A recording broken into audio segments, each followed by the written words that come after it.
Mungkin itu Pak Eko, boleh Siap. apa ya, Pak ini sharing aja sih sebenarnya, saya Ya, juga siap. mau dengar langsung gitu loh, Ya. kondisinya seperti apa. Jadi Pak Ape, jadi kalau polis PI untuk advokat, setahu saya sudah ada yang beli di Indonesia. Itu yang terbitin asuransi ACA. Karena kebetulan saya kenal sama Kadif Liability di sana. Dia bilang sudah ada 2 atau 3 kantor advokat yang beli polis PI. Jadi memang skupnya per kantor advokat. Ya mereka sih bebas aja mau daftarkan partnernya atau associate-nya atau termasuk karyawan-karyawannya boleh-boleh aja. Seberapa banyak pun yang mau didaftarkan sih monggo. Tapi per kantor advokat yang memang polis PI tidak melindungi bodily injury ya bahasanya apa ya, kalau serangan terhadap badan gitu ya, itu memang tidak di cover di polis PI Pak Ape. Makanya tadi saya sampaikan ada 2 proteksi buat teman-teman advokat. Yang satu bicara polis profesional indemnity-nya terhadap produk dan pekerjaan profesi advokat. Yang satu melindungi individunya terhadap serangan badan, penculikan, penganiayaan, termasuk pembunuhan. Walaupun di polis standar, yang tadi polis asuransi kecelakaan, pembunuhan itu nggak di cover. Entah kenapa ya dari AAWI nggak berani cover itu. Dia hanya mau berani cover untuk natural death atau accidental death gitu. Jadi kematian karena memang meninggal aja gitu, atau akibat dari kecelakaan. Itu maksud saya yang kita harus bantu negosiasikan. Untuk resiko ini juga ada di kita di profesi advokat. Ya harusnya sih di cover juga gitu. Nggak apa-apa naik-naik premi sedikit berapa sih gitu. Tapi itu memang resiko yang kita butuh. Itu Pak Ape. Nah, sedangkan kalau untuk standar polisnya umum di Indonesia maupun di dunia itu ada 2. Ada 2 standar. Yang satu bicara soal scope per kantornya, per corporate-nya. Yang kedua itu polis PI untuk project.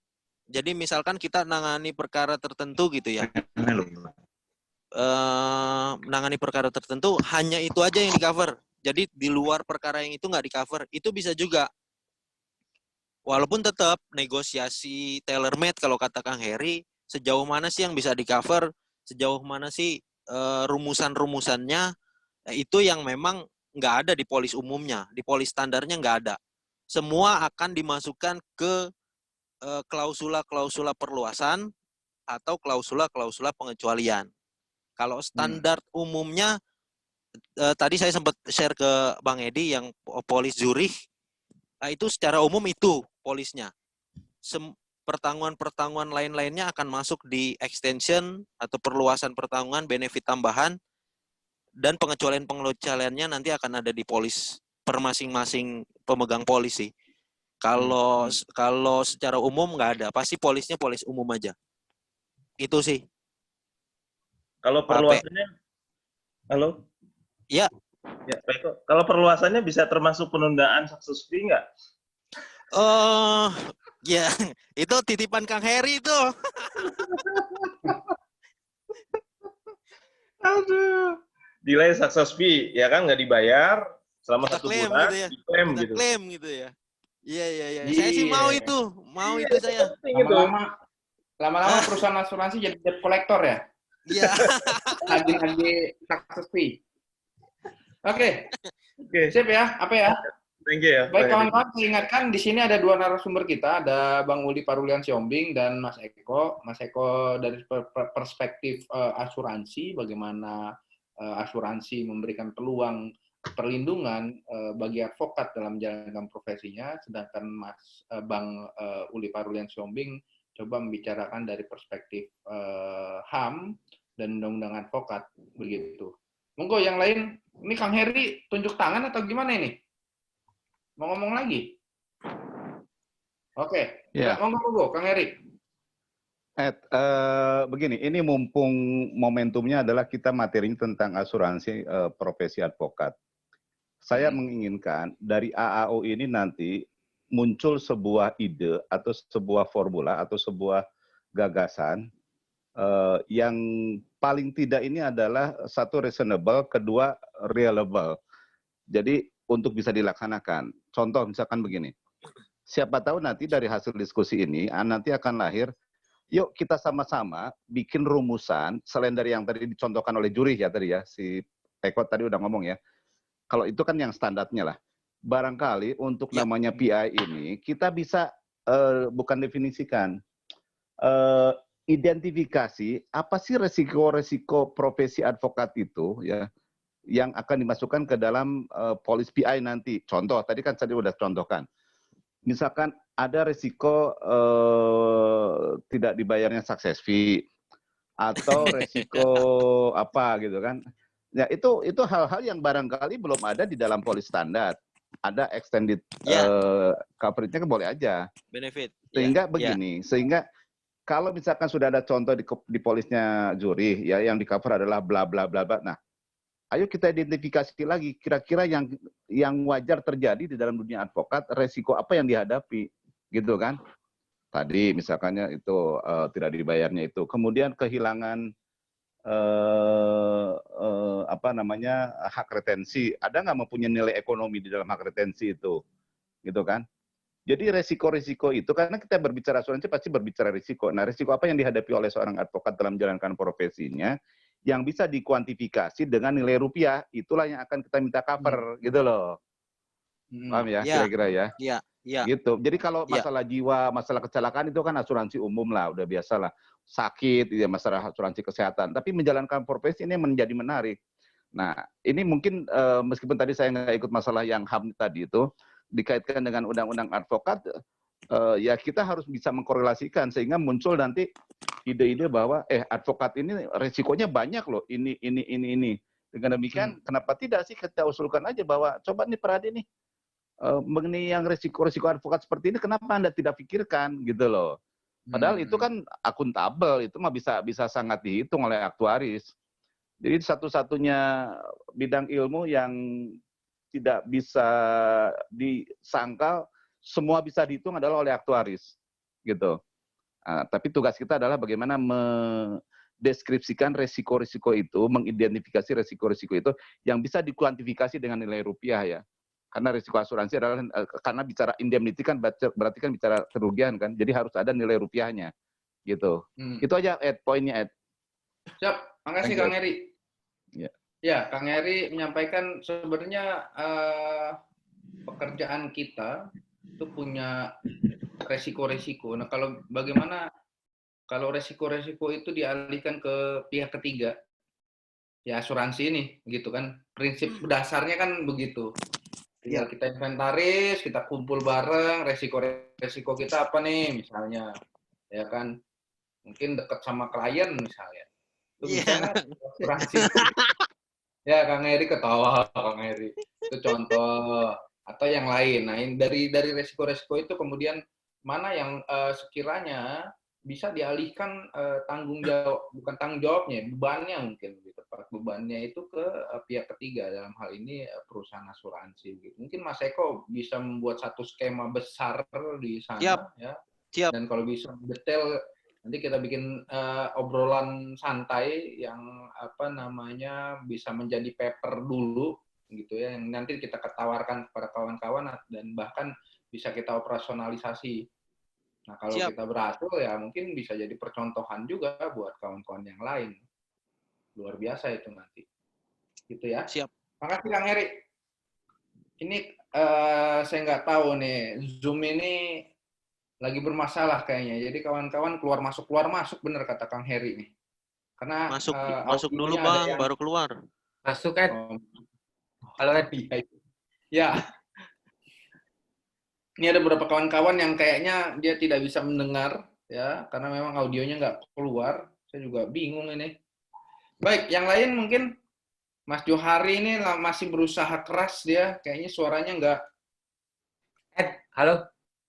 Ya, Bang Uli, monggo Bang Uli. Kedengeran nggak? Kedengeran. Silakan Bang Uli. Tadi nyambung dikatakan oleh Pak Heri ya tentang undang-undang advokat gitu. Saya kira lemah sekali undang-undang advokat untuk melindungi advokatnya sendiri, profesi advokat. tadi terutama ada 3 bentuk ya perlindungannya. Tadi dari intimidasi, kekerasan, dan pembunuhan. Nah, itu tidak dijawab oleh Undang-Undang Advokat. Ya, kalau misalnya asuransi juga kan itu kan sementara kan sifatnya. Kalau ke depan memang perlu Undang-Undang Perlindungan HAM. Jadi advokat bagian dari situ. Misalkan untuk intimidasi terhadap advokat itu dia kan harus ada rumah aman kan, shelter. Nah, itu yang dibiayai oleh pemerintah negara, dan beberapa kasus di negara lain sudah ada gitu. Jadi kalau ada intimidasi ditaruh di rumah aman advokatnya itu. Nah, tidak satu pun yang tahu gitu. Di mana, kecuali ya kayak semacam LPSK-nya. Ada rumah aman. Itu kalau kayak gitu operasionalnya, tuh gimana tuh Bang Uli? Misal saya diintimidasi terus saya masuk rumah aman, padahal saya sedang membela klien saya di pengadilan, yang akibatnya saya tidak bisa menjalankan profesi saya, membela klien saya ketika bersidang. Terus lagi yang kedua, gimana percaya nih klien kalau kita terintimidasi, kita diamankan gitu, perlindungan terhadap kliennya ini. Wah, nggak kepake nih advokat nih.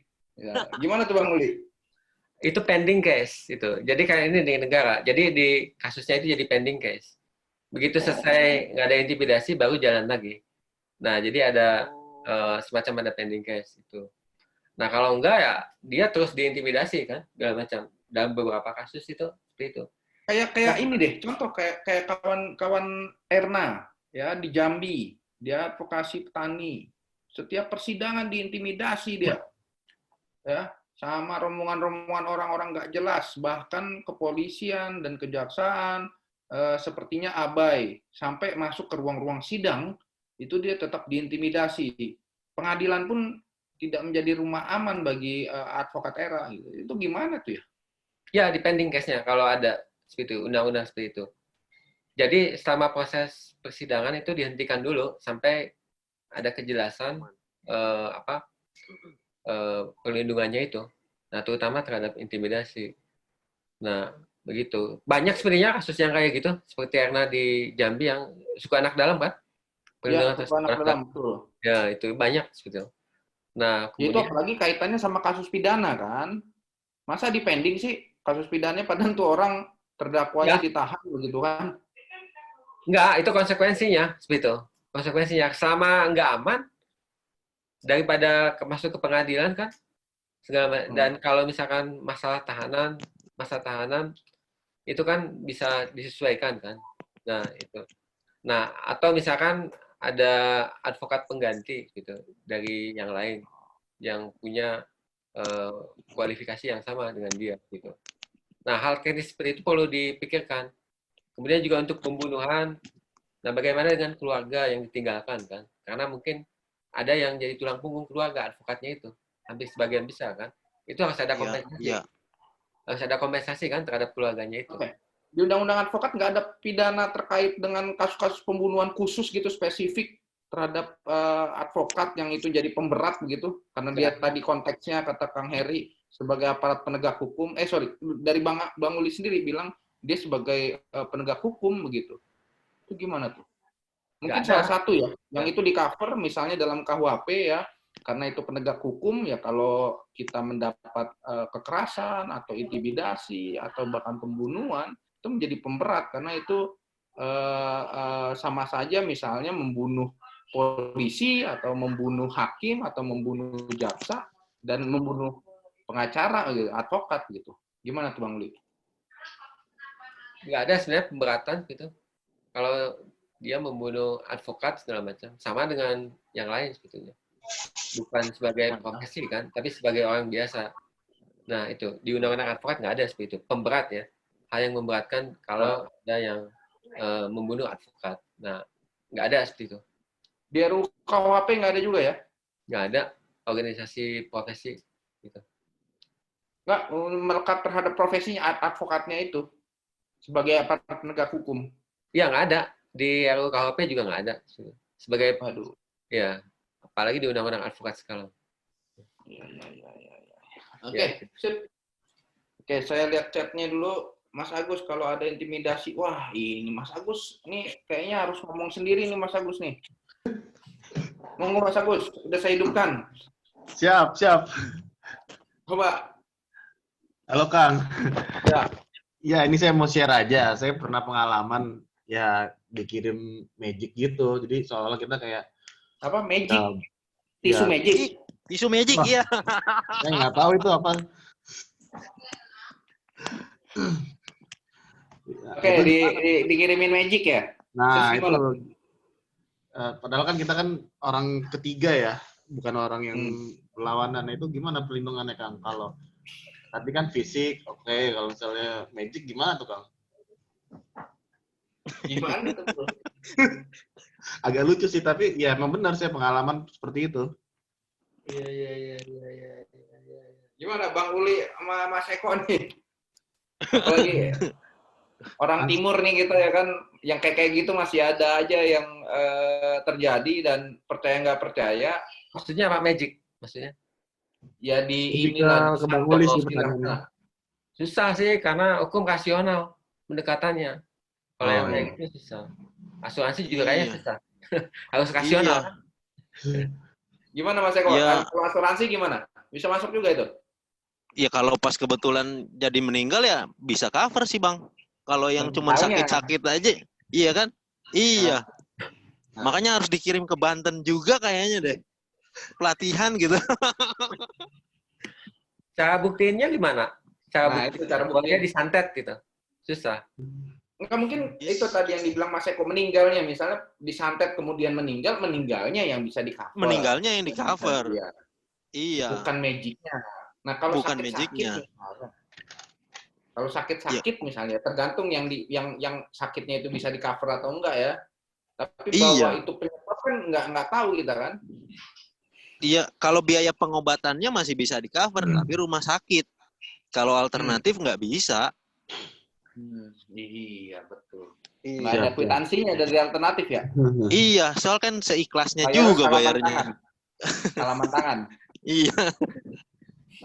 Iya. Oke, Mas Eko. Sip, Mas Agus, Oke, makasih. siap. Begitu ya Mas Agus ya, agak sulit. Ya. Tapi dampaknya misalnya sampai dia meninggal, itu mungkin kalau sebelumnya si advokat itu diasuransikan, ya bisa saja itu didapat. Gitu ya. Oke, Mas Jo sudah bisa masuk, Om Jo. Ini saya kasih, oke. Om Johari. Oh, di mute sendiri dia. Om Johari. Udah bolak-balik. Oke, Om Johari. Oi, silakan. Udah keluar masuk dari tadi ini kayaknya susah sekali nih masuk. Akhirnya nggak ada suara tadi. Nah. Karena nggak ada suara, Gimana? jadi saya agak ahistoris, jadi saya lewat saja. Dah, kok kayak gitu sih. Lewat saja. Dari Tadi nggak ada perspektif suara. Mas Johari nih, perlindungan advokat nih dari HAM, gimana nih? Wah, itu di situ ada Uli Parulian ya, dia lebih mantap lah. Mana Pak Uli itu? Sengaja itu dimatikan videonya. Ada Jo, ada. Oh, iya. Saya justru malah mau tanya sama Pak Uli itu. Nah, coba tanya.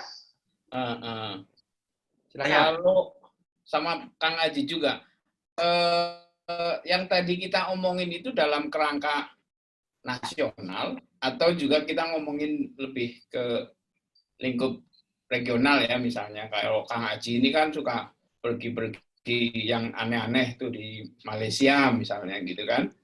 Nah, apakah termasuk itu juga bagian, artinya insuran tadi itu hanya region, ada Kang Heri juga, ataukah juga semua case yang kita tangani dimanapun, begitu? Oke, tidak ada batas wilayah ya, artinya ya, ketika kita menjalankan profesi, pokoknya misalnya advokasinya sampai ke luar negeri gitu ya, Kang Jo ya? Misalnya gitu, kayak kalau ya kan kawan-kawan pasti ini nanti kan sebentar lagi pasti kan go beyond than Indonesia lah pasti lah. Amin. Begitu pertanyaannya sementara karena historis tadi nggak dengar. Sorry. Oke. Bang Uli dulu, coba Bang Uli, terus baru Mas Eko. Silakan Bang Uli. Kalau jurisdiksinya ya lintas batas negara.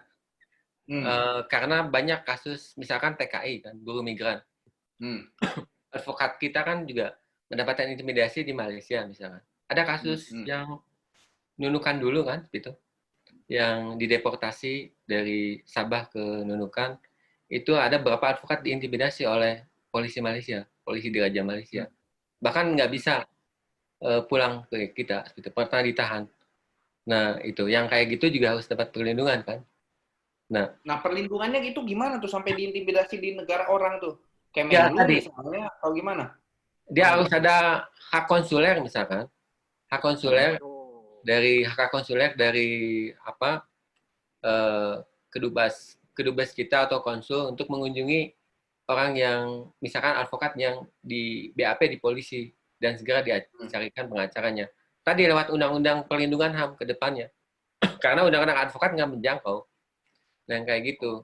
Nah, kemudian juga kalau misalkan ada advokat juga tadi tidak hanya diintimidasi, bahkan juga dirintangi kan, misalkan untuk menemui kliennya segala macam juga perlu dapat hak konsuler seperti itu, terutama dalam pembelaan terhadap buruh migran Indonesia gitu, di Arab, Timur Tengah juga banyak, sama di Malaysia. Itu yang concern saya seperti itu, karena banyak teman-teman advokat yang bela buruh migran itu agak khawatir gitu dengan pembelaannya gitu, terutama akhirnya dapat pengacara asing, akhirnya pengacara kita susah maksimal melakukan pembelaan di sana gitu. Di samping ada hambatan bahasa segala macam, juga hambatan tadi intimidasi gitu. Ujung-ujungnya advokat bayar advokat nanti ya? Ya, karena tapi kan harusnya advokat kita yang maksimal di sana. Ya. Ya, karena yang tahu bahasa di sana, tahu hukumnya juga. Itu. Oke, makasih Bang Uli. Mas Eko, lanjut. Tadi yang atas respon dari Om Johari. Kalau polis asuransi sih bisa semua wilayah ya. Tadi Kang Heri juga di chat bilang kan ada istilah worldwide, jadi dimanapun dia berada bisa di cover kok. Oh, bisa di cover. Itu prinsipnya itu sih harus, sepanjang dilapor aja. Iya. Itu meskipun tidak dalam rangkaian pekerjaan, misalnya lagi liburan gitu. Mungkin yang asuransi bukan BI-nya ya, yang BI, iya, yang asuransi kecelakaan. Asuransi kecelakaan bisa. Ya, misalnya kenapa-napa itu bisa ya. Iya. Tapi kalau misalnya saya ada kesempatan ke Singapura lah yang deket-deket, sedang menjalankan profesi advokat begitu ya, tiba-tiba saya nggak boleh keluar dari sana karena sedang digugat misalnya sama klien saya di sana dan lain-lain, RO saya bermasalah misalnya, itu bisa. Polis PI bisa cover itu, iya. Jadi kerugiannya, misalnya saya dinyatakan putus bersalah gitu ya di pengadilan Singapura gitu ya. Iya. Didenda itu bisa gitu. Didenda misalkan 1 juta US gitu. Itu bisa diklaim.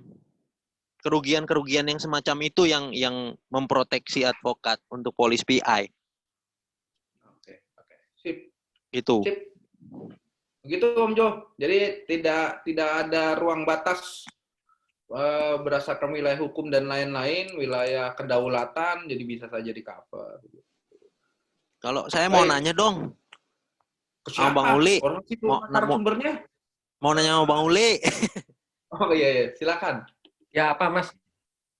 Bang, kan kalau dari tadi kan sebenarnya di undang-undang advokat atau mungkin di Indonesia ya, proteksi terhadap kita nih sebagai advokat sebenarnya kan masih kurang lah ya.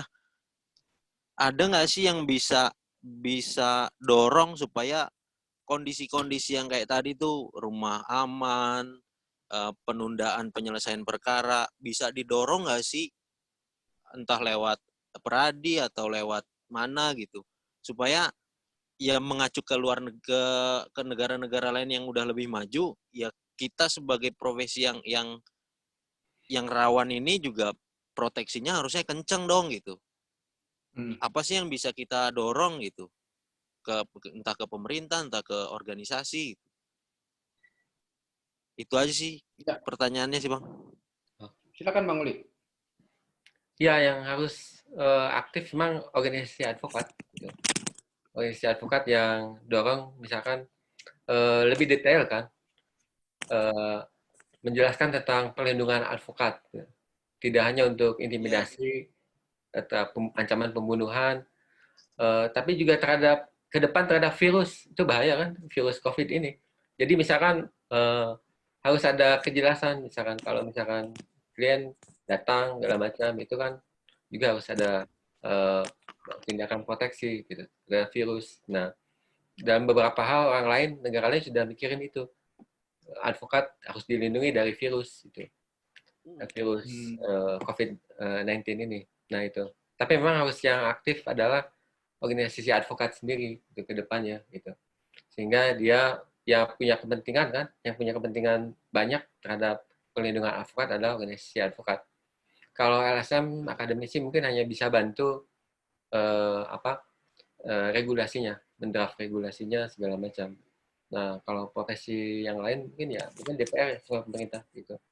Tapi ke depan saya harapkan bisa ada RUU tentang perlindungan HAM. Mungkin teman-teman alumni Unsud bisa dorong itu, terutama kaitannya dengan perlindungan terhadap advokat. Mungkin ada bab tersendiri, ketentuan tersendiri di Undang-Undang Perlindungan HAM yang melindungi advokat. Karena punya karakter sendiri kan advokat ini. Dia sebagai officium nobile kan, profesi yang ya itu mulia ya, gitu. Nah, seperti itu. Jadi mungkin di Undang-Undang RUU Perlindungan HAM itu ada profesi advokat, perlindungan terhadap profesi advokat. Itu Johari jago di situ, udah bisa tuh. Nah, Ya. Johari yang ngerjain ternyata nih. Ya, Johari. iya. Bikinin. Nitip pesen lah gitu berarti. Oke, kawan-kawan. Ini ada Yuda, ada Ebong, Handika. Beliau advokat, tapi saat ini sedang berada di rumah orang lain. Mas Yuda, saya hidupkan nih audionya. Loh, kok nggak bisa? Pergi apa?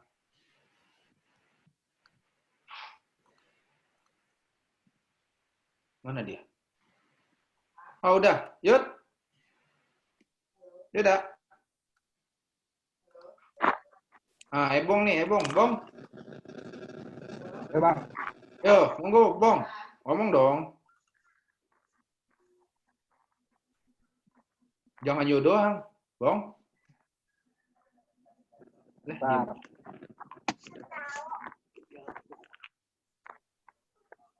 Oke, monggo, Pak Ebong. Wah, habis makan 2 piring kayaknya dia nih. Habis ngebaso nih. Nah, monggo. Sharing sedikit ya, tapi dari sisi profesi yang lain. Tadi saya mengamati profesional indemnity atau di profesi dokter itu mungkin udah sangat umum ya di Indonesia gitu. Hampir semua mungkin dokter malah kalau tidak pakai asuransi mereka malah akan gitu. Ada semacam khawatir lah dalam setiap tindakan medis yang dia lakukan gitu, yang mereka lakukan kalau tidak pakai insurance itu malah beresiko tinggi gitu. Apalagi untuk dokter-dokter yang biasanya bedah gitu ya, bedah tindakan bedah dan sebagainya, operasi besar gitu. Tapi menariknya memang di dokter itu premi asuransinya berbeda setiap spesialis gitu.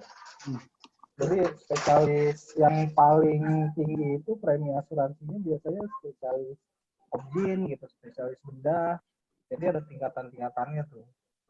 Nah, mungkin kan biasanya pertanyaan ke Pak Eko sih, nanti untuk merumuskan premi asuransi itu apakah per spesialisasi, kayak misalnya lawyer cerai itu karena punya resiko yang rendah gitu dia preminya nggak terlalu besar, atau lawyer korupsi gitu ya yang dia resikonya, atau lawyer apa misalnya dia M&A gitu, itu yang punya resiko besar.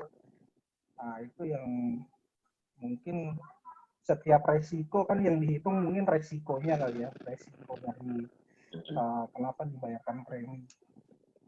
Mungkin itu sih sharing sedikit dari saya terkait profesi lain. Terus selanjutnya memang ada putusan yang menyatakan bahwa ketika misalnya itu mau praktek gitu ya, nah itu baru di di cover dan sebagainya gitu. Nah, ini nanti siapa yang memutuskan gitu? Apakah kalau di dokter kan ada MKDKI dan sebagainya tuh. Nah, nanti mekanisme pencairannya apakah ketika memang sudah dinyatakan mau praktek itu advokat itu gitu ya. Ini profesional ilmunya ya. Apakah dan siapa yang menyatakan gitu, yang berwenang menyatakan, setelah itu bagaimana mekanisme pencairannya gitu sih. Kalau itu diaplikasikan di advokat. Ini menarik sih sebenarnya karena juga nanti sebagai jaminan juga buat klien ketika memang advokatnya sembarangan gitu, ya dia bisa menuntut untuk ganti rugi. Iya. Itu kira-kira Bang Edi dan Bang Eko.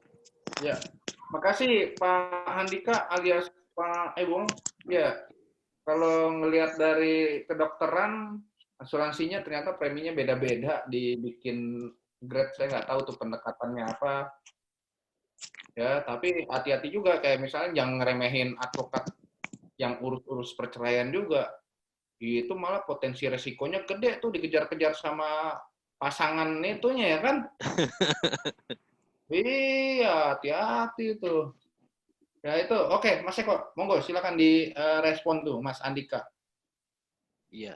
Ya kalau di kedokteran kan memang beda-beda untuk malpraktek karena kan resiko pekerjaan spesialisasinya kan beda-beda ya. Kalau di advokat sih saya rasa harusnya bisa dijadiin single premi sih. Karena kan apakah advokat yang memang spesialis cerai nggak mau ngerjain yang lain kan nggak juga. Dia juga punya apa ya? Punya kesempatan Peluang untuk menangani untuk perkara mengerjakan. yang lain lah gitu bahasanya. Itu harusnya sih dibikin single premi lebih masuk akal. Nggak beda-beda. Spesialis cerai gini untuk kurator kayak Pak Edi harusnya lebih tinggi gitu karena uangnya lebih banyak. Kan nggak juga. Siapa tahu saya juga bisa jadi kurator kan ke depan gitu. Atau teman-teman yang lain mau spesialis jadi kurator atau jadi di pasar modal. Harusnya sih dijadiin single premi aja. Nggak usah repot-repot. Karena pekerjaannya kan spektrumnya lebih luas kita. Nggak juga yang mentang-mentang kurator cuma nangani PKPU aja sama pilot kan nggak juga. Dia juga punya hak yang sama untuk nangani perkara cerai juga, harta gono gini juga, dan lain-lain. Termasuk tipikor gitu. Nah kalau untuk klaimnya sama aja sih. Harus selalu ada putusan yang valid dulu, yang sah dulu. Seberapa besar sih jumlah ganti rugi yang memang harus dikasih, either itu lewat putusan pengadilan atau perdamaian, tentunya dengan persetujuan dari asuransi, dan batas limit pertanggungan yang ditanggungnya sampai seberapa banyak. Kalau misalkan kita covernya cuma 100.000, tapi ternyata tuntutan ganti ruginya 150.000, ya mau nggak mau 50.000-nya nanggung sendiri. Kan begitu. Kantong sendiri ya. Iya, betul. Itu bisa nggak? Gitu. Diasuransikan misalnya per kasus. Saya bisa. punya kasus, wah, kayaknya bisa. Berat nih. Kasus ini aja yang saya asuransikan nih. Tidak untuk tidak untuk tahunan. Itu bisa ya? Apa namanya bisa. Itu nama sama PI juga, cuma dia untuk wording policy-nya single project namanya. Single project. Ya. Tapi benar-benar ya hanya dengan yang terkait kasus itu aja. Di luar itu nggak akan di-cover. Biasanya lebih mahal. Oh, biasanya lebih mahal, Om Jo. Iya, biasanya lebih mahal persentase preminya ya. Itu sih biasanya. Dibanding yang corporate, ya? yang tahunan. Jadi bisa ya? Oke, Om Johari bisa ternyata. Ada kok. Tapi agak lebih mahal dia ya. Ini kalau Om Johari memang kasusnya sekali dapat tuh besar-besar. Jadi mungkin dia akan satu kasus diasuransikan, gitu ya. Iya. Oke. Iya. Oke. Pak Teddy Sudrajat, silakan Pak Teddy, saya sudah hidupkan. Ya, silakan Pak Teddy. Kedengeran ya, Mas Edi? Ya, terdengar. Kedengeran. Selamat malam Pak dosen. Selamat malam Mas Eko. Bang Uli, salam kenal semua. Ya, menarik ya tadi sudah Malam, disampaikan Pak. Ya. juga terkait dengan perlindungan advokat ya. Mohon maaf. Kalau bicara tentang perlindungan advokat itu kan sebenarnya ini kewajiban siapa sih yang memberikan perlindungan? Nah, sebenarnya kan poin utamanya kan di manakah peran dari pemerintah kan untuk bisa memberikan perlindungan pada advokat. Kalau saya cermati lagi undang-undang advokat itu sebenarnya seperti kewajiban itu didelegasikan pada organisasi advokat. Jadi peran pemerintah sendiri itu sepertinya hanya sekedar memonitoring saja, mengevaluasi kinerja dari advokat, tetapi tidak memberikan sebuah solusi ketika advokat itu mengalami persoalan. Misalkan contoh tadi, ketika misalnya ada intimidasi, pertanyaannya apakah kemudian ada shelter atau tidak. Kalau misalkan tidak ada peran dari pemerintah mana, apakah kemudian mendistribusikan kepada LPSK? Nah, itu juga kan belum clear sebenarnya. Jadi masih tanda tanya besar sih kalau saya pribadi melihat dari peran dari pemerintah. Apakah kemungkinan ada semacam revisi undang-undang advokat? Tadi Bang Uli sampaikan rencananya mau ada undang-undang tentang perlindungan HAM. Kenapa tidak dimasukkan pada undang-undang advokat saja yang direvisi nanti? Bukankah itu nanti menjadi leg spesialisnya ketika ingin memberikan perlindungan secara penuh kepada advokat? Misalkan kewajiban dari pemerintah adalah memberikan perlindungan atau jaminan bla bla bla. Nah, ini cuma gambaran umum saja. Yang kedua, ketika ada putusan Mahkamah Konstitusi yang kemudian memperluas penafsiran dari pasal 16. Walaupun kemudian pasal 16 itu kan tetap berkorelasi dengan pasal 15 dan pasal 14. Tetapi ada frasa tidak dapat dituntut. Nah, frasa tidak dapat dituntut itu kan sebenarnya memberikan penafsiran lain. Apakah benar-benar tidak dapat dituntut, ataukah dimungkinkan ada proses penuntutan, diterima dulu, kemudian diproses. Walaupun memang sebenarnya kata kuncinya kan itikat baik, tidak melanggar peraturan perundang-undangan, dan tidak melanggar kode etik. Tetapi kan itu kasuistis sebenarnya. Nah, kalau misalnya diterima dulu, ya diproses dulu dalam peradilan, artinya bisa dituntut kan, bukan tidak dapat dituntut. Nah, ini harus clear dulu, ini tidak dapat dituntut itu seperti apa mekanismenya. Karena nanti malah menimbulkan sebuah persoalan baru gitu. Yang ketiga, advokat asing itu bagaimana gitu kan? Persoalannya kan belum diatur secara tegas. Celah-celah mereka bisa mainkan loh. Ya, ketika tadi bicara tentang proteksi kepada advokat yang mana gitu. Kan sebenarnya masih dimungkinkan menjadi konsultan hukum advokat asing. Dan itu kan sedikit banyak juga mengganggu kinerja dari advokat yang ada. Nah, perannya dari pemerintah atau organisasi advokat itu seperti apa sebenarnya? Kalau kita melihat dari undang-undang advokat yang ada. Seperti itu, Bang Edi. Ya. Mohon responnya. Terima kasih. Ya. Bang Uli. Bang Uli. Ya. Jadi tadi sebagaimana Pak Teddy sampaikan untuk peluangnya bisa sih sebenarnya revisinya tidak hanya memasukkan klausul perlindungan itu tidak hanya di Undang-Undang Perlindungan HAM, ya, tapi juga di Undang-Undang Advokat misalnya revisinya atau bahkan di RUU KUHP misalnya terkait dengan pemidanaan terhadap pihak-pihak yang melakukan kekerasan atau pembunuhan terhadap advokat. Gimana tuh, Pak Uli, Bang Uli? Mengenai tadi ya pertanyaan dari Pak Teddy soal leg spesialis ya di Undang-Undang Advokat terkait dengan perlindungan advokat, mendingan masuk aja ya gitu di Undang-Undang Perlindungan di Undang-Undang Advokat. Jadi ada revisi ke depan dan di lain pihak ada RUU tentang perlindungan pembela HAM gitu.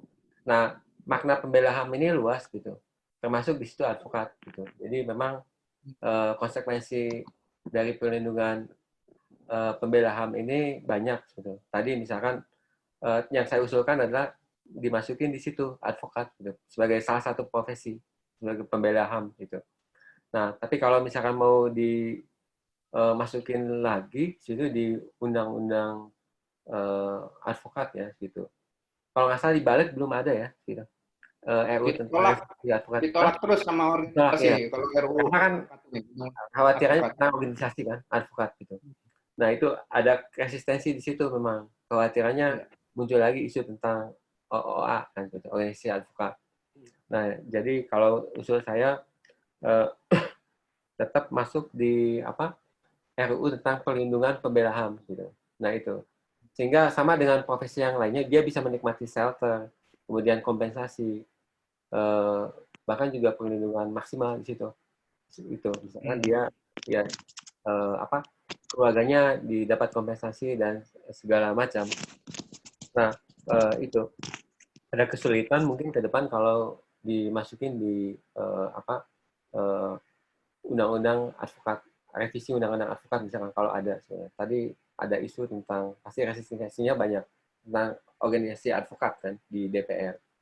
Nah, kemudian mengenai rasa ya, tidak dapat dituntut, ya ini ada masalah norma kalau menurut saya juga. Gitu. Karena kan faktanya itu bisa dituntut kan, gitu. Di beberapa advokat bahkan sudah ada dikriminalkan ya, segala macam. Ya, kasus BW juga itu saya. Fredrik yang terakhir. Ya. Maaf. Sejak kasus BW saya pernah ini. Cuma saya cari-cari rasio legisnya ini. Rasio legis. Apa? Itu nggak ada. Nah itu. Ini juga perlu diperjelas. Nah. Tidak dapat dituntut ini. Kedepannya siapa.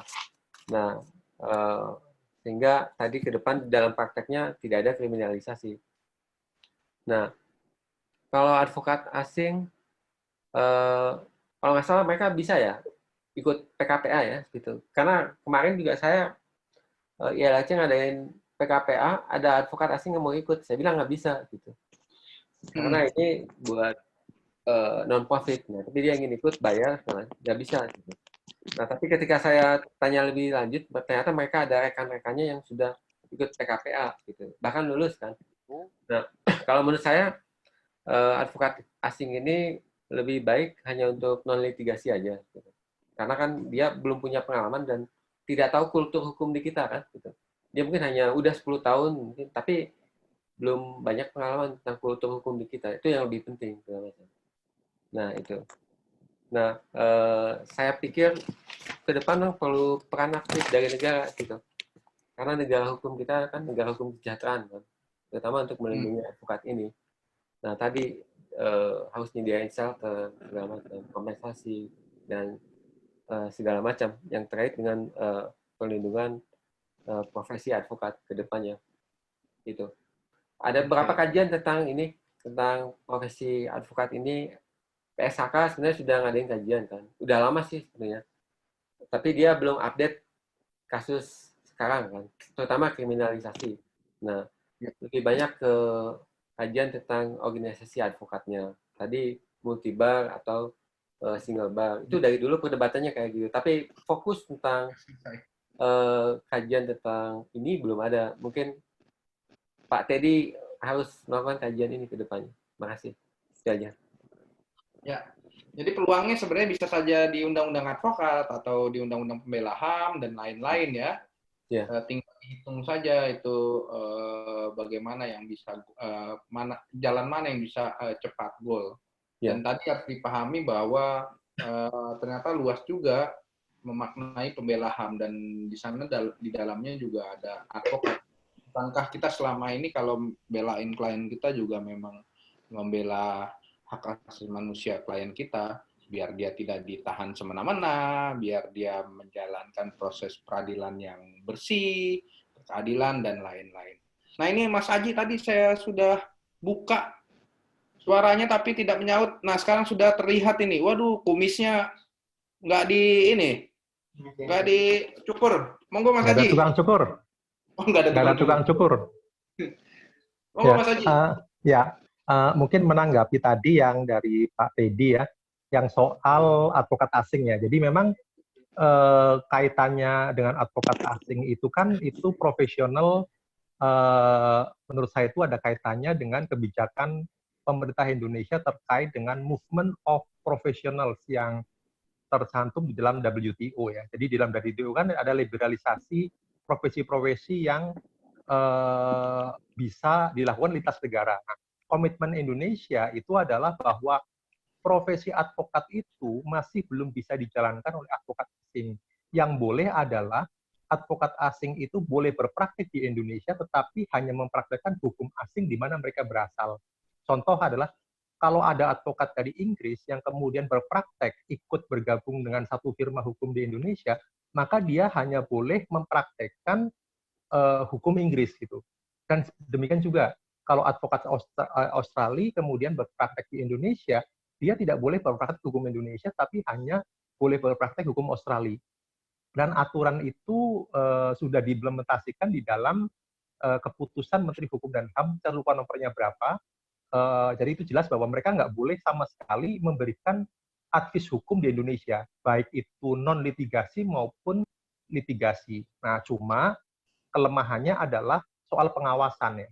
Karena bagaimana kita bisa mengawasi seseorang advokat asing itu memberikan advis hukum di Indonesia, karena pada faktanya mereka itu sangat canggih. Bahkan saya akui pemahaman hukum mereka itu rata-rata jauh lebih bagus daripada kita-kita ya. Soal terutama dikaitkan dengan soal hukum bisnis, karena memang di negaranya itu mereka lebih berpengalaman. Nah, disinilah kita sebenarnya agak sulit untuk mengontrol advokat asing yang memberikan jasa non-litigasi gitu.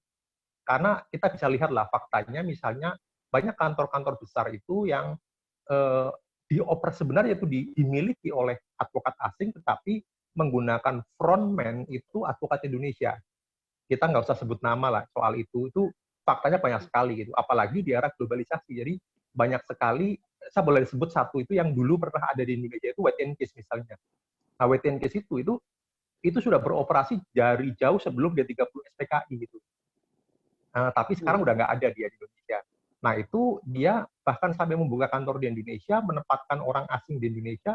Mereka bahkan sampai quote-unquote itu memberikan hukum Indonesia, tetapi yang tanda tangan itu frontman-nya itu. Nah, ini karena nggak ada, PTNK sudah nggak ada, maka saya berani nyebut. Tapi dalam posisi hari ini, itu banyak juga yang advokat asing yang berpraktik seperti itu. Nah, ini memang dilematis, karena mau tidak mau, apa yang dilakukan oleh advokat asing itu adalah memakan pangsa pasar advokat Indonesia. Terutama di sektor-sektor yang bersifat non-litigasi. Gitu. Yang tadi, yang agak gray area gitu. Jadi misalnya kalau transaksi besar, misalnya merger acquisition, terus kemudian isu-isu misalnya isu banking and finance itu, saya rasa mungkin 60-70% market share itu dikuasai oleh mereka gitu. Nah, dulu pernah ada satu kira-kira di tahun 98-an pada saat krisis itu ada satu pertarungan ini yang diinisiasi oleh Bang Hotman tuh, gitu kan. Jadi pada saat itu dia memang benar-benar istilahnya itu membongkar semua jenis advokat yang berpraktik seperti itu kan. Sehingga mereka pada ketakutan terus kemudian pada keluar dari Indonesia gitu. Itu di tahun 98. Tapi sekarang balik lagi tuh. Sekarang banyak sekali tuh advokat Indonesia, advokat asing yang secara de facto itu sebenarnya praktek di Indonesia, praktek hukum Indonesia gitu. Tapi ya kita nggak bisa kontrol, itu merupakan penting sekali bagi pemerintah sebenarnya untuk membatasi itu gitu dalam secara senyatanya ya, karena itu makan pangsa pasar kita sebenarnya. Mungkin pengawasan itu aja komentar, iya pengawasan gitu kan. Ya walaupun mereka ada kewajiban misalnya untuk memberikan edukasi misalnya dengan mengajar di universitas dan sebagainya, tapi itu porsinya masih sangat kecil ya. Gitu. Mungkin itu aja sih komen saya tadi dengan terkait dengan advokat asingnya. Sip, makasih Mas Haji. Ya. Baik Bapak Ibu, udah jam 10 nih. Meskipun tadi kita telat, ada lagi yang mau disampaikan mungkin sebelum kita berakhir, closing statement mungkin dari Bang Uli. Silakan. Nah, Ya ke depan saya harap perlindungan terhadap advokat ini bisa maksimal kan.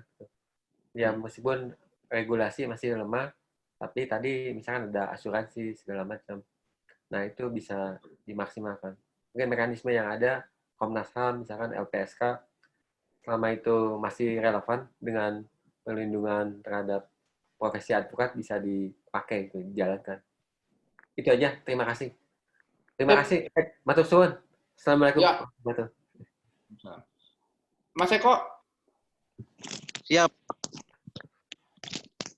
Kalau dari saya sih, ya untuk melindungi profesi advokat, baik individu maupun profesinya, ya penting buat kita untuk sama-sama merumuskan program asuransi apa sih yang paling bagus, paling baik untuk melindungi kita gitu. Ya nanti saya coba bantu kalau untuk yang personal accident mungkin sudah ada standarnya, tinggal yang professional indemnity yang tadi disampaikan Kang Heri, apa sih yang memang benar-benar jadi kebutuhan kita. Mungkin nanti teman-teman di AAU juga bisa bantu, kira-kira potensi resiko apa sih yang mungkin bisa kita terima, kita coba bantu untuk dikomunikasikan dengan beberapa teman-teman di asuransi, bisa nggak kira-kira ini diproteksi dengan cover yang luas seluas-luasnya dengan premi yang semurah-murahnya kira-kira. Kalau dari saya itu aja sih Bang, mudah-mudahan kita diberikan kesehatan dan keselamatan lah, dilindungi dalam setiap melaksanakan pekerjaan kita. Itu. Ya. Oke. Kang Heri. Ya. Silakan Kang Heri. Ya, thank you, Ed. Saya sangat mengapresiasi Pak Uli Parulian ya, sama Mas Eko ya, yang memang sudah expert di bidangnya masing-masing. Saya betul-betul mengapresiasi dan ada beberapa closing statement yang barangkali saya berikan catatan. Satu adalah ketika kita menyadari ternyata officium nobile yang kita sandang ini sesungguhnya masih banyak mengandung resiko-resiko yang belum tercover, yang belum dilindungi oleh negara maupun oleh organisasi kita. Oleh karena itu kedepannya kita perlu rumuskan kembali apa yang kira-kira kita butuhkan untuk melindungi diri profesi kita sendiri, ya itu yang pertama. Kemudian implementasinya adalah satu contoh ketika Undang-Undang Advokat di pasal 16 itu toh dari statement tadi kan tidak dapat dituntut, faktanya juga bisa dituntutkan begitu ya. Saya jadi teringat ada surat edaran Mahkamah Agung kalau tidak salah yang mengatur bahwa aparat pengadilan itu tidak boleh jangankan dituntut, dimintai keterangan sekalipun tidak boleh. Kalau tidak salah ya, kalau tidak salah coba dibaca. Artinya apa? Mereka secara institusi betul-betul memprotek lingkup organisasinya supaya tidak tersentuh oleh urusan-urusan yang mempunyai risiko. Salah satu contoh, saya pernah ada kasus di Surabaya itu, kesalahan panitera sehingga menyebabkan putusan sudah ingkrah tapi merugikan klien, dan begitu kita lihat tidak ada putusan yang bisa merubah itu. Dibilang novum ya kita bukan pihak. Artinya apa? Ada satu perlindungan dari institusi terhadap aparatnya, bahkan yang kesalahan pun tidak bisa dipertanggungjawabkan. Ini yang agak ini. Oleh karena itu, kalau misalkan ini kita bisa mendapatkan perlindungan semacam itu dari organisasi atau dari negara, ya, bukan cuma sekedar asuransinya, tetapi juga risiko-risiko yang terkait dengan masalah produk advokat itu menjadi akan lebih komprehensif. Dan semoga kedepannya undang-undang advokat kita nanti akan bisa mengakomodir beberapa kebutuhan itu. Saya pikir itu, Ed. Terima kasih untuk Pak Uli Parulian, kemudian Pak Teddy, kemudian Eko ya. Siap. Untuk kontribusi ini. Mudah-mudahan setelah ini kita bisa merumuskan yang tadi saya bilang identifikasi risiko sebagai advokat. Terima kasih untuk semuanya. Ya, tetap semangat maju ke depan. Ya. Terima kasih Kang Heri. Jangan pergi dulu. Saya ingatkan besok kita ada diskusi lagi jam 20.30. Kita ada narasumber dari non advokat nih, beliau komisioner KPU. Jadi kita akan bicarakan dampak dari mundurnya jadwal tahapan pilkada. Potensi-potensi sengketa antar calon peserta dengan penyelenggara dan lain-lain itu tinggi sekali. Jadi berharap kawan-kawan bisa join besok jam 20.30. Undangan sudah saya share sebelumnya, tapi besok pagi atau siang saya akan ingatkan kembali begitu ya. Oke. Dan saya Good. ucapkan terima kasih Mas Eko dan Bang Uli serta Bapak Ibu sekalian. Saya minta untuk diaktifkan videonya, kita foto bersama dulu. Sama-sama. Videonya diaktifkan Bang Uli. Wis. Wah, Haikal ini Haikal. Ini anak LBH Jakarta ini. Siapa lagi? Haikal? Iya. Hidupin dong iPhone-nya. Aduh, nggak enak bang. Ya, gaya bebas.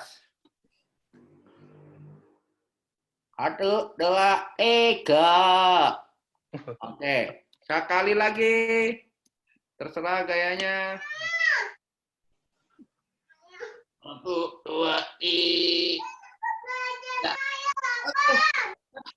Terima kasih Bapak Ibu sekalian untuk Terima kasih Bapak Ibu. Ya.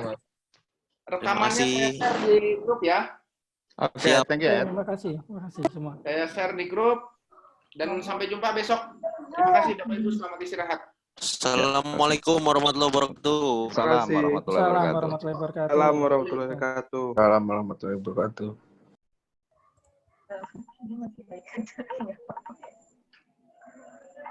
Kita malah akhirnya mau mudik. Ada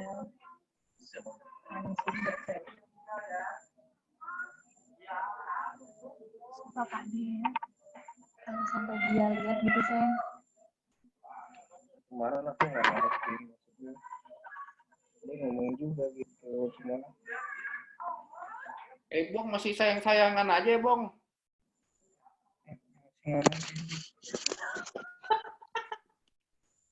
Bong? Udah ya. Makasih loh bang ilmunya. Sayang-sayangan aja lu deh. Lagi ngobrol sama istri. Oh iya. Lanjutin deh bro. Lu tinggal di mana sih sekarang? Makasih. Lokasinya mana? Di Mustika Jaya, belakang Grand Wisata. Tambun masuknya? Keluar tol Tambun. Deket dong ke kantor. Ya deket bang, 30 menit lah. Kalau ke Jakarta berarti udah jarang lu ke Jakarta? Jarang. Kalau ada kegiatan aja di kantor di Pulau Mas gitu. Sama Yuda. Kalau ada kegiatan dan ada duitnya? Ya, sekarang mau sampingannya udah susah bang. Full time di sono. Oh gitu? Ya kalau udah pulang ke rumah lah. Pulang ke rumah ya. Lagi nikmatin rezeki yang ada aja dulu. Gitu. Puasa lo lancar nggak? Alhamdulillah. Di rumah lo sahur, pulang kantor buka, padahal siang mah mana tahu kita. Manusia kan berubah ke arah yang lebih baik bang. Oh gitu. Iya bener dah, udah bener lo bro. Iya. Ya wes lah ya, gue cabut ya. Ya makasih bang. Siap. Oke, thank you. Yuk.